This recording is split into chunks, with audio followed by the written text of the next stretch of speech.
Une propulsion par moteur électrique, ça a deux avantages. Ça évite d'avoir un gros moteur qu'on ne peut pas placer où on veut, puisqu'un moteur thermique va forcément être directement en contact, connecté à la ligne d'arbre, qui est connectée à l'hélice, la ligne d'arbre d'hélice. Donc ça impose d'avoir un moteur sur l'arrière, avec forcément un moteur, qui dit un moteur dit une cheminée pour évacuer les gaz d'échappement. Et ici, ça équivaudrait à placer le moteur à peu près sous la plateforme hélicoptère, et donc ça ne nous arrangerait pas d'avoir une cheminée de gaz d'échappement moteur au niveau de la plateforme hélico.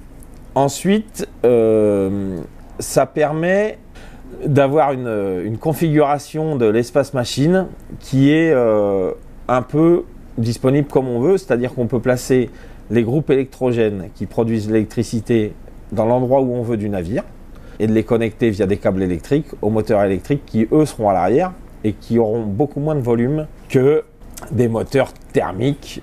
Ça permet aussi, la propulsion électrique, d'avoir une souplesse d'utilisation, c'est-à-dire qu'on va pouvoir venir régler vraiment très finement la vitesse de rotation des hélices.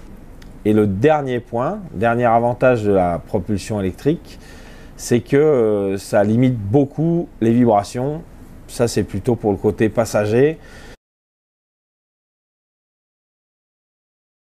Le bateau, il a été dessiné pour aller dans les mers du Sud. Ça se reconnaît à l'avant, à un avant très protégé, une étrave très haute et sans bulbe. Là, le risque, il est quasiment nul. Les icebergs, à creuser, on est dans des latitudes entre 40 et 50e. Il peut y en avoir, mais c'est très rare. Les icebergs, ils commencent beaucoup plus régulièrement dans le sud, autour de 60, voire 65 degrés sud, pour la région, nous, où on va, dans les longitudes où on est, quoi. Voilà. Ça arrive, on va dire que ça doit arriver une fois tous les 10 ans, qu'il y ait des icebergs qui remontent. Je dirais que les vents affrontés ne permettraient pas d'utiliser dans l'état actuel ce qu'il y a sur le marché.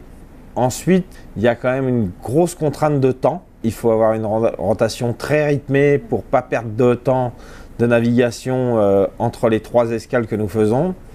Et donc, ça impose encore d'utiliser une propulsion mécanique avec une hélice pour tenir les horaires. Peut-être qu'un jour, on aura développé un système à voile qui permettra de bien tenir les temps. On n'en est pas encore là.